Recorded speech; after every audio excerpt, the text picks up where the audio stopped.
vous avez Moriba Doumbia, professeur de philosophie. Alors, comme précédemment annoncé lors de la technique de la dissertation philosophique, alors on a effleuré cette méthodologie qui est nécessaire pour aborder alors une dissertation philosophique. Alors la séance d'aujourd'hui serait consacrée sur un exercice d'application, c'est-à-dire un sujet corrigé à partir duquel l'apprenant pourrait se référer pour perfectionner ou encore pour améliorer son niveau en matière de dissertation philosophique. Bien, donc nous avons un sujet qui stipule que l'enfer, c'est l'absence des autres. Qu'en pensez-vous?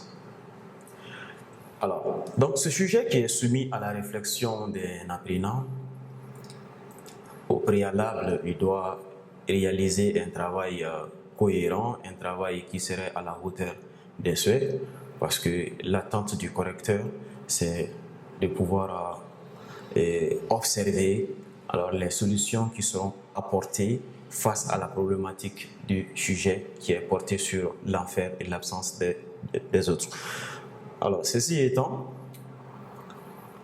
naturellement, toute dissertation commence par une introduction, un développement et une conclusion. En amont, nous avons l'introduction. Alors, maintenant, dans l'introduction, les exigences sont énumérées, c'est-à-dire ce qu'il faut faire dans l'introduction pour réaliser alors, la totalité des points de l'introduction. On a d'abord la définition des expressions et termes essentiels. Alors, les termes essentiels du sujet, ou encore les mots-clés du sujet, on a l'enfer et l'absence des autres. Alors, l'enfer peut être défini comme un état de détresse, de souffrance, de tourment et de malheur.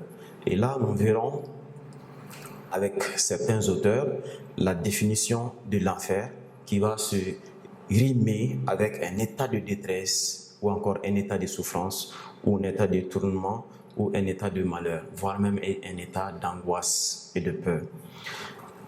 L'absence des autres signifie tout simplement la solitude ou encore la négation d'autrui, c'est-à-dire le fait de néantiser l'autre, faire comme si l'autre est absent. Ou encore, on peut dire que l'absence des autres pourrait signifier aussi l'inexistence de la société.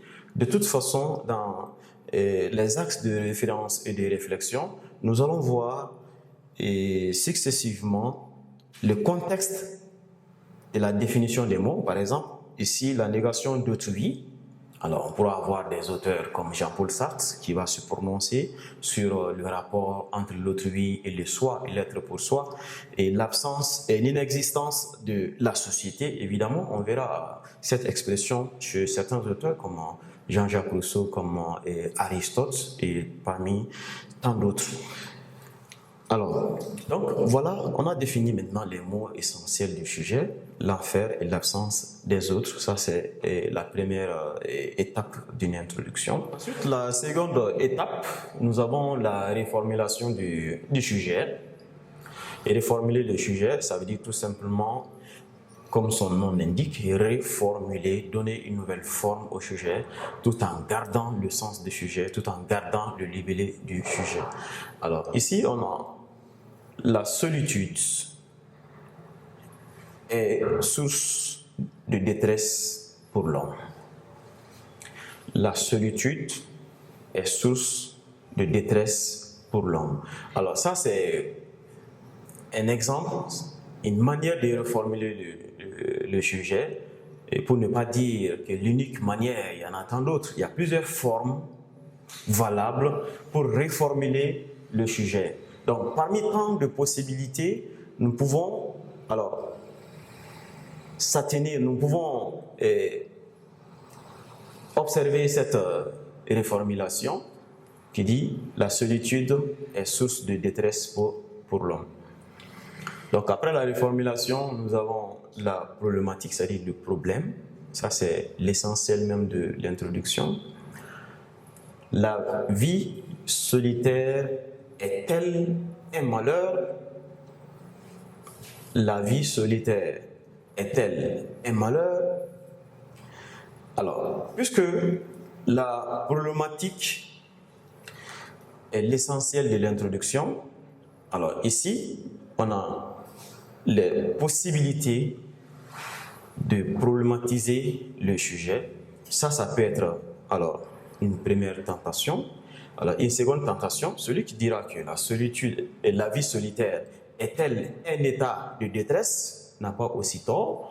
Et celui qui dira également que la vie solitaire est-elle un tournement n'a pas aussi tort. C'est des possibilités de problématiser le sujet. Maintenant, nous revenons à la phrase de transition qui maintient une liaison entre l'introduction et le développement. Comme coutume, certains candidats se donnent la latitude de mettre une phrase de transition à la fin de l'introduction pour orienter le lecteur dans le corps du devoir, ce que le lecteur pourrait s'y attendre.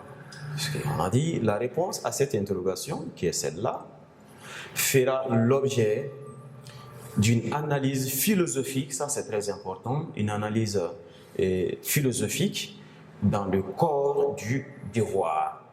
Alors, obligatoirement, nous allons évoquer plusieurs positions, c'est-à-dire plusieurs opinions philosophiques face à la problématique même du sujet. Alors, donc cette phrase de transition, comme je l'ai mentionné ici, elle est facultative selon les orientations des autorités qui ont en charge l'éducation. Donc, ce qui est exigé, en tout cas, dans l'introduction, c'est d'abord la définition et expression des termes essentiels qui sont représentés au tableau et la reformulation en deuxième position et enfin la problématique. Puisque la dissertation aussi, c'est un art. Les apprenants vont se sentir en compétition. Chacun va essayer de donner le mieux de lui-même pour impressionner le correcteur ou le lecteur. Donc, dans ce cas de figure, la phrase de transition ne serait pas une phrase qui serait interdite pour conclure, pour mettre un terme à l'introduction. Elle donne une orientation au lecteur dans le développement, comme cela a été indiqué ici, la réponse, parce qu'on est censé répondre à cette problématique-là. Si réellement la vie solitaire est-elle un malheur, donc on aura à justifier dans le développement cette position. Si le malheur de l'homme est causé par la solitude de l'homme dans la société, alors on va trouver des arguments, on va trouver des justifications, des citations aussi, et voire même des exemples pour étayer notre position. Donc si c'est le cas contraire qui se produit, si c'est la vie solitaire provoque l'enfer, ou bien si c'est la vie solitaire qui est le vecteur principal de l'enfer de l'homme dans la société, alors on trouvera évidemment des opinions venant de certains auteurs pour justifier cette position-là aussi. Donc voilà ce qu'il fallait retenir dans l'élaboration d'une introduction en philosophie.